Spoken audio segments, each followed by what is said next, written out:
Hello and welcome, Dirty William here, back with another episode of me and my back. Back with another episode of Dungeons & Dragons Online Let's Play.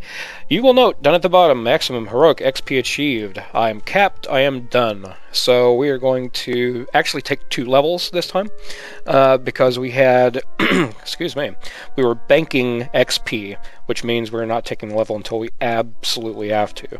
So what we're going to do is take level 19, and then we'll take level 20.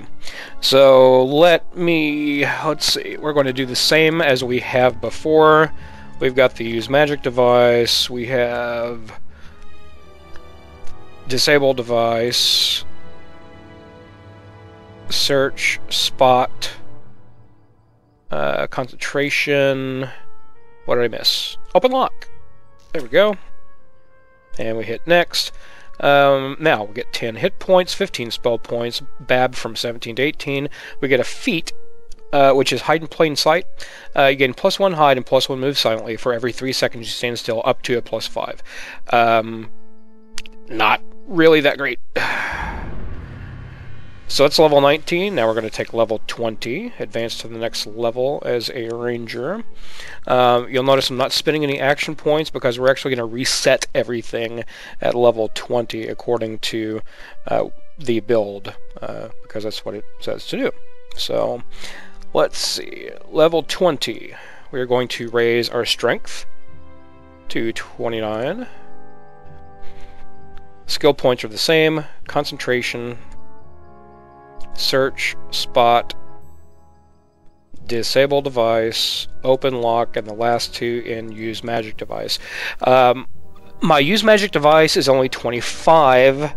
It's 29 if I use greater heroism. That is not enough for like heal scrolls. I think it has to be 39 for that, and that's it's a gear problem that I have. I don't have any green still. I don't have any exceptional abilities or anything like that, or exceptional items. So let's see, what do we get for level 20? Level 18 ranger, 20 total. We get 10 hit points, 15 spell points. BAB from 18 to 19, so it's almost a full BAB of 20, which is nice. Fortitude save from 12 to 13, reflex 12 to 13, will save 5 to 6. Our will saves are just horrible. We have the ability point raised to strength, and more wilderness lore stuff, all of our skills, and finish. All your accomplishments, you have transcended the title of hero. There are a talented few who could teach you about what fate lies in store. So that message is whenever you take level 20, so okay, now you can go to the Fate Spinner, and that's where you're going to do your leveling from then on. It's not a class trainer like Sergeant Recurve here. Alright, now we're going to take a look at enhancements. This is the 4th time I have tried to record this because of audio problems. I still might have audio problems, but this is the last time I'm going to do this. Excuse me. I'm going to quickly go over what we're supposed to take and what I took, because I did make a small change. We're going to begin with the human tree. First, you're going to reset all of your trees after you take level 20. We're going to take human versatility damage boost, human adaptability strength, and human versatility saves boost. At tier 1, we have the Orion Dragonmark of Focus, 1 point there. 1 point into awareness for listen, search, and spot, and 2 points for our positive healing amplification. Tier 2, we have Dimension Door Clicky, Nimble Fingers, which is a +1 to our disable device and open lock. At tier 3, we have Skill Mastery, a +1 to all skills, Human Improved Recovery, and Heroism. At tier 4, we have Improved Recovery and Greater Heroism. I will note right now that the Heroism, Greater Heroism, and the last rank of Improved Recovery are changes I made, because the last 6 points that I had to spend in the Tempest tree, it didn't look attractive as far as what the build called for. I think you would get more mileage out of having the Greater Heroism clicky. However, if you happen to get a planar gird, which would give you an actual clicky, not an enhancement, but a clicky on a belt that would allow you to get greater heroism, I would probably go for that. The next tree we'll talk about is the Kensei. Kensei Focus Archery, and 3 points into our haste boost. Again, the haste boost, in conjunction with the damage boost, will allow us to do more damage more quickly. Tempest Tree, but first we're going to talk about Mechanic and the Deepwood Sniper, or Deepwood Stalker trees. In Mechanic, not very much, only 4 points. 1 point we spent for the first core so that we could unlock Mechanics. The Mechanics we put in 3 points for +3 to our disabled device, open lock, and repair. Mostly for the disabled device and open lock. But it does give us a +3 for our saving throws for traps, which is useful. Deepwood Stalker, we have the cores of Far Shot for a +1 sneak attack die and +10 positive spell power. The Sneak Attack for sneak attack die and +10 positive spell power. And Exposing Strike, which is the melee attack that allows mobs to be vulnerable to sneak attacks for a short amount of time. It also gives you a +10 positive spell power. Tier 1, we have Stealthy for a +3 hide and move silently, but the main benefit we're getting is the +1 additional sneak attack die. Also at Tier 1, we have increased Empathy, 3 points into that, so we will get a total of +12 positive spell power. And then 2 points into Versatile Empathy, which will give us a +8 to our positive spell power. Now on to the main tree for Tempest Ranger.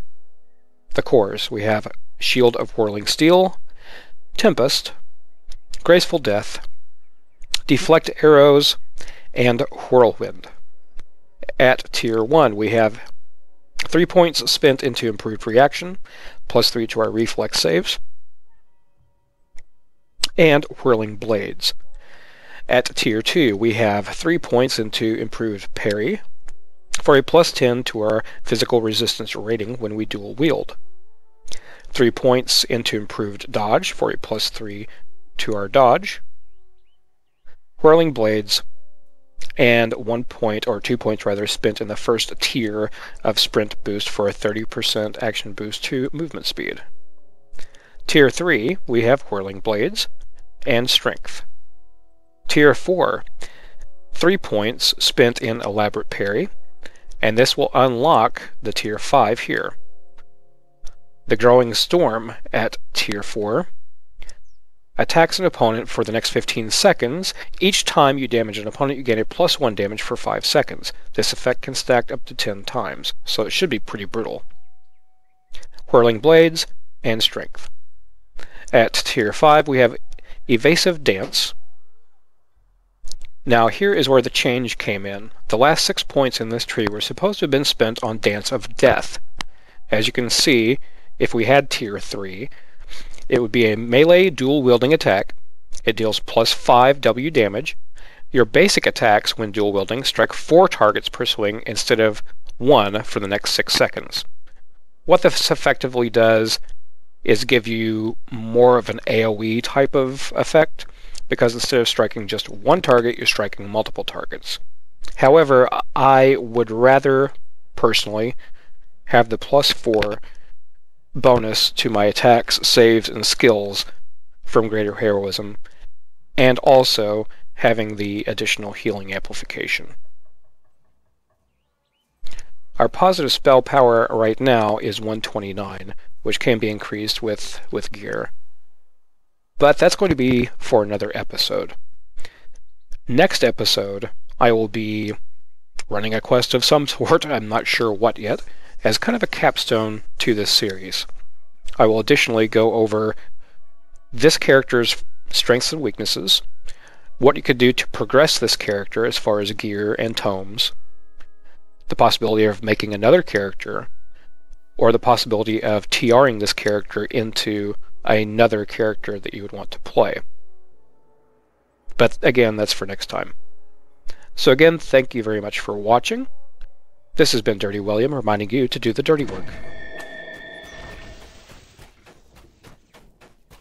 This tiefling is fusing the blood of devils with inhabitants of the Vale of Twilight to make these fiendish creations. Destroy him before he can take any more.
Created his last fiendish creature.